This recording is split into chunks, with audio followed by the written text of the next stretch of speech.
Welcome back. My in studio guest this evening actually is Juan Flores, former DOE superintendent. Juan, let me ask you this question because you say we need the education program, and what it should entail, and everybody should be well informed, regardless of your ability to read or comprehend that whatever it is that you learn, that you've learned it, and they taught you that. Now, you're basically saying that we need an enhanced education, or probably even more, because we're not quite getting that. We're not knowing, right? Yeah. And I think part of it that I mentioned was we've got to find a way to blend traditional ways of having conversations. Think of how a family plans for a fiesta, or how a family seriously comes down and makes decisions about a funeral or a wedding.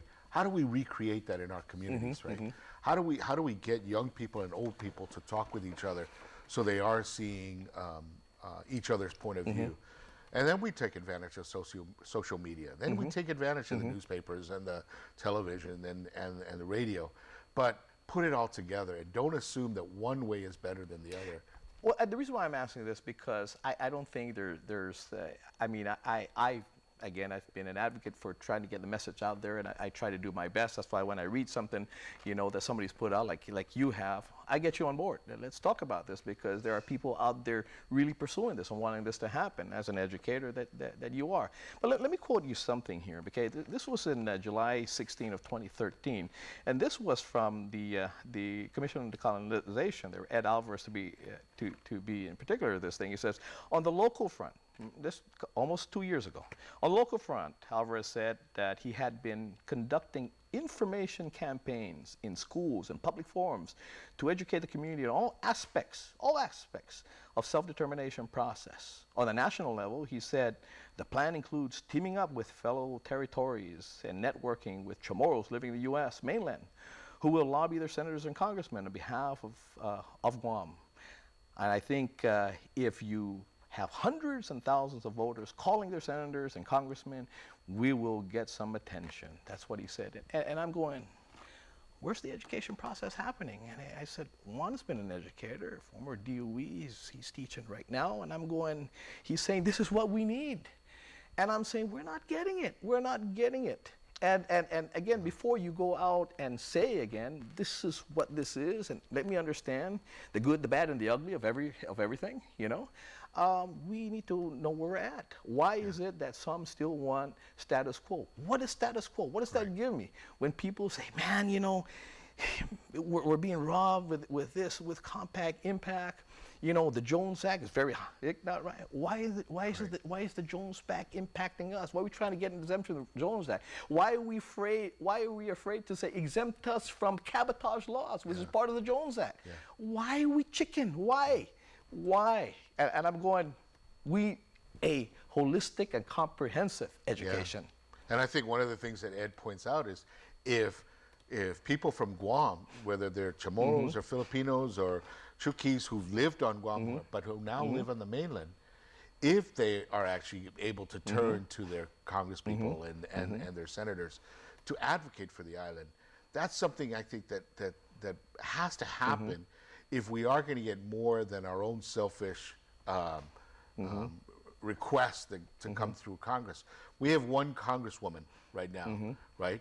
And unless she is in the position to influence other people in the House, much less in the Senate. And she's not. I mean, she doesn't have a vote. Right. I mean, so she can't horse trade. And right now she's in the minority party, and so there's some really tough challenges. But what if we did have advocates, like we've had, as I mentioned before, like we've had advocates for the Organic Act, for the elective governor. What if we had advocates like that? Well, one of the things, I mean, we had an advocate, Tony Babalta. Actually, I spoke to him about this because Ed was also quoted in the Mary Ann's Variety saying that he submitted things to former Assistant Secretary of Interior, Tony Babalta. He said that his letter basically went nowhere. So, I said, this can't be true.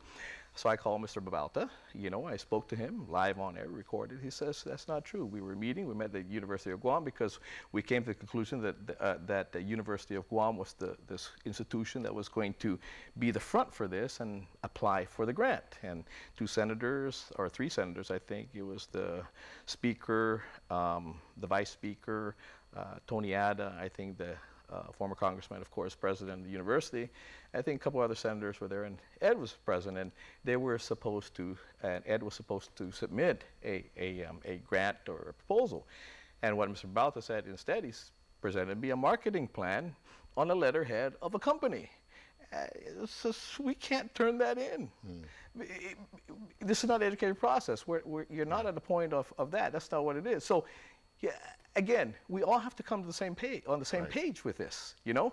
And rather than saying, you know, because Ed goes on and says, well, he had his problems there, and so it went on deaf ears, and the congresswoman planned to work with me, and she never did, and all that. And I'm going, we're fighting amongst ourselves as to how to get this money and all that. And I'm saying, hey, guys, gals, you know, we got this big picture here. You know, are we gonna change in doing this? We're crying out. We're doing conference calls for the Jones Act and all this. You know why it's imposed on us and all this? Why is that? And I'm going, change our political status. I mean, we're excited. As a senator, excited that Hillary Clinton, a candidate for president, that she understands our fate. She understands now war reparations again. You know, here we are again. Here we go again. It's not going to change until we vote. Well, and even if we did, though, there are 160,000, 180,000 maybe people on the island, compared to the interests of the people in New York State, the interests of the people in Kentucky, and I think, I mean, even we've seen it even with Barack Obama, right? That you get an African American president. We haven't had an African American agenda, right? He's done a lot of things in terms. He was supposed to be our answer, right?